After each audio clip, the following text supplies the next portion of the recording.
The year is 1942. The Pacific Ocean is a sprawling, blood-soaked theater of war. The United States Navy is reeling from the devastating surprise attack on Pearl Harbor, scrambling to rebuild its strength. But that's exactly where things get interesting. In the middle of this chaotic, desperate struggle for naval supremacy, a single ship emerged as the absolute backbone of the American war effort: the USS Enterprise, hull number CV-6.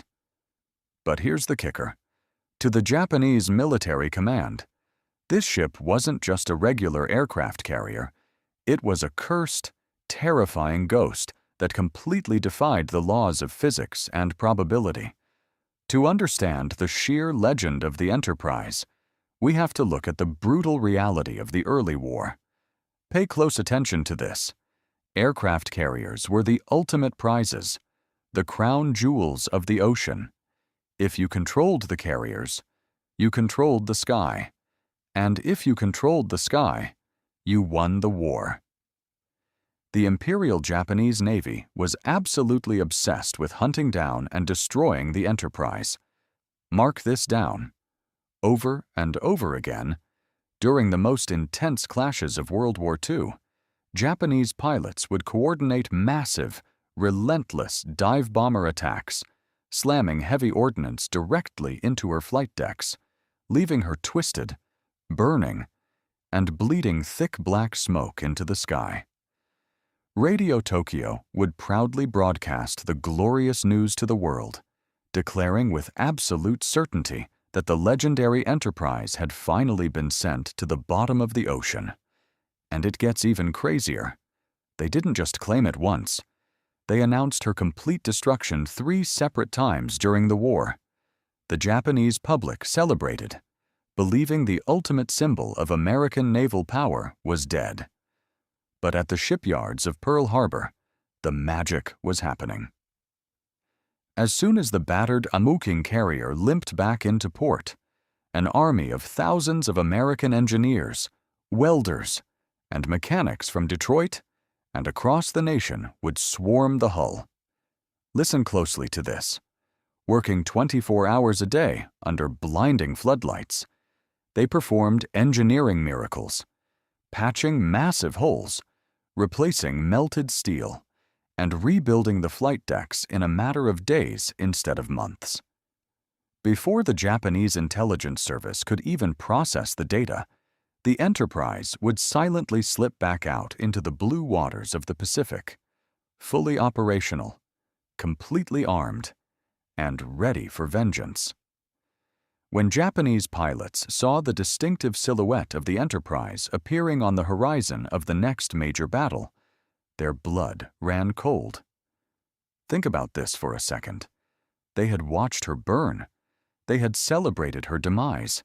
Yet there she was, launching waves of dauntless dive bombers and wildcat fighters as if nothing had ever happened.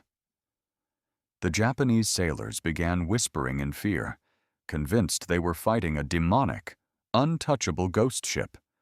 But the ultimate test of survival was yet to come. And this is where things get really intense. By late 1942, the American naval forces in the Pacific were pushed to the absolute brink of total collapse. The sister ships of the Enterprise, the Lexington, the Yorktown, and the Hornet, had all been brutally sunk in action. But notice the terrifying isolation of this moment. The United States had only one single, solitary operational aircraft carrier left in the entire Pacific Ocean to face the massive armada of the enemy. It was the Enterprise against an entire empire. Instead of panicking, the crew of the Enterprise did something that perfectly captured the raw, uncompromising spirit of the nation. And that's exactly where the pride of America takes over. A bold craftsman stepped onto the flight deck with a bucket of paint and painted a massive, defiant sign on the deck for everyone to see. It read, "Enterprise versus Japan." They knew they were completely alone.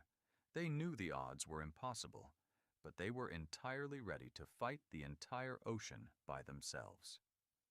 The stage was set for a legendary stand, a battle of survival that would cement the Enterprise as the most decorated, relentless ship in human history. But the Japanese were about to unleash everything they had to finally kill the Ghost once and for all. The Battle of the Santa Cruz Islands, October 1942. The ocean is a chaotic furnace of anti-aircraft fire and exploding steel. But that's exactly where things get interesting. The USS Enterprise, completely alone, was facing the full, concentrated fury of the Imperial Japanese Navy's carrier strike force. But here's the kicker. The Japanese knew this was their golden opportunity to erase American naval presence from the Pacific forever. They threw waves of their finest, most experienced pilots directly at the lone carrier. They wanted to ensure that this time, the reports of her destruction would finally be true. The sky above the Enterprise turned into an absolute nightmare. Pay close attention to this. Dozens of enemy dive bombers tore through the clouds, screaming down at near vertical angles, dropping heavy, armor-piercing bombs. Mark this down. 2 massive bombs slammed directly into her flight deck, tearing through solid steel, killing dozens of brave sailors, and causing catastrophic fires that threatened to detonate the aviation fuel tanks below. Shrapnel swept across the decks like a scythe, while secondary explosions rattled the very foundations of the ship. Any other ship would have been completely crippled, abandoned, or left to sink. But the crew of the Enterprise was cut from a different cloth. As the ship listed heavily to the side, choking on thick, toxic black smoke, the damage control teams sprinted straight into the raging inferno. And that is where the magic happens. Mechanics and welders from the heartland of America worked with frantic, robotic speed, bypassing safety protocols, extinguishing fires while bombs were still actively exploding around them. Listen closely to this. In less than an hour, through sheer, uncompromising grit, they patched the shattered flight deck, cleared the burning wreckage, and shockingly, the Enterprise began landing her combat fighters back on deck while the battle was still actively raging. When the Japanese pilots returned for another attack run, they looked down and couldn't believe their eyes. The ship they had reported as a sinking, ruined wreck just minutes ago was moving at full speed, her anti-aircraft guns roaring with absolute fury, hitting back like a cornered beast. The sheer psychological shock on the enemy forces was devastating. But it gets even crazier. During the brutal campaign of Guadalcanal, the Enterprise proved exactly why she earned her legendary nickname, the Gray Ghost. Think about this for a second. She would vanish into heavy rain squalls, launch devastating surprise night attacks, and reappear exactly where the enemy least expected her. Her legendary Air Group 10, decimated the finest squadrons the Japanese Empire had to offer, sinking enemy battleships, cruisers, and transports with robotic precision. They were fighting with the heavy burden of knowing they were the final line of defense, and they refused to break. By the time the industrial might of Detroit and American shipyards began pumping out the massive, unstoppable waves of new Essex-class fleet carriers in late 1943, the Enterprise had already done the impossible. But here is the real kicker. She had held the line completely alone during the darkest hours of the conflict. She had broken the psychological momentum of an empire, and she had survived every single trap thrown her way. Now, look at the staggering, unmatched legacy of this masterpiece. Pay close attention to this. By the end of World War II, The USS Enterprise had participated in 20 out of the 25 major naval engagements in the Pacific theater.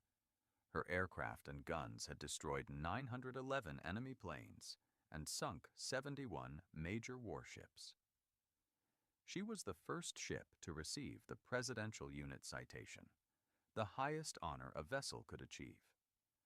The Japanese Military Command had officially reported her sunk on 3 separate occasions, yet at the end of the war, on September 2, 1945, as the instrument of surrender was signed in Tokyo Bay, the unbreakable USS Enterprise was sitting proudly in the waters, fully operational, completely undamaged by the ghosts of her past, completely undefeated, and completely victorious.